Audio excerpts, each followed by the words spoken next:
Viewers আসসালামু আলাইকুম। কাঁঠালের বিচি দিয়ে কচুরলতি রান্না আমার আজকের রেসিপি।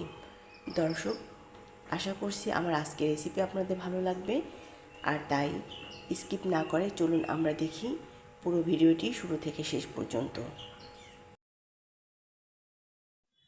রেগুলার তেল দিচ্ছি 3 টেবিল চামচ, এরপর আধা কাপ দিচ্ছি পেঁয়াজ আর রসুন বাটা, স্বাদমতো লবণ, 1 চা চামচ লাল মরিচের গুঁড়া আর হাফ চা চামচ হলুদের গুঁড়া।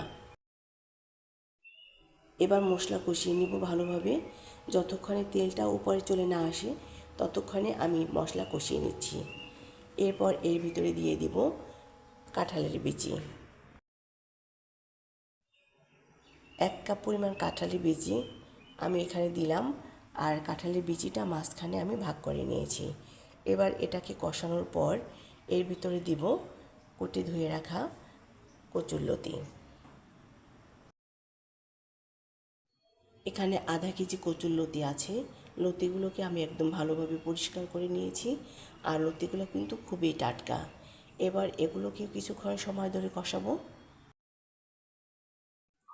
ঢাকনা দিয়ে ঢেকে কষিয়ে নিব আরও 2 মিনিটের মতো।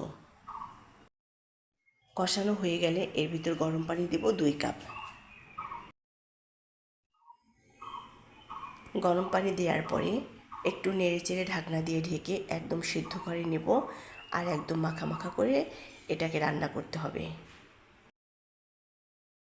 দর্শক, কাঁঠালের বিচি দিয়ে কচুরলতি রান্না আসলে কিন্তু খুবই মজার।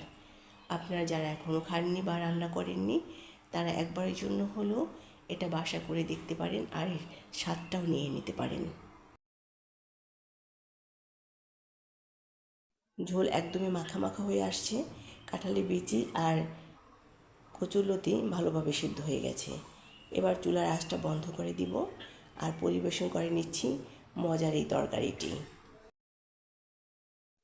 ভিউয়ার্স, সহজ আর সুন্দর, খেতে মজা এমন সব রেসিপি পেতে আমার চ্যানেলটি সাবস্ক্রাইব করুন। আপনারা সকলে ভালো থাকুন, সুস্থ থাকুন সেই প্রত্যাশা আজকের মতো বিদায় নিচ্ছি। আল্লাহ হাফেজ। ধন্যবাদ সকলকে।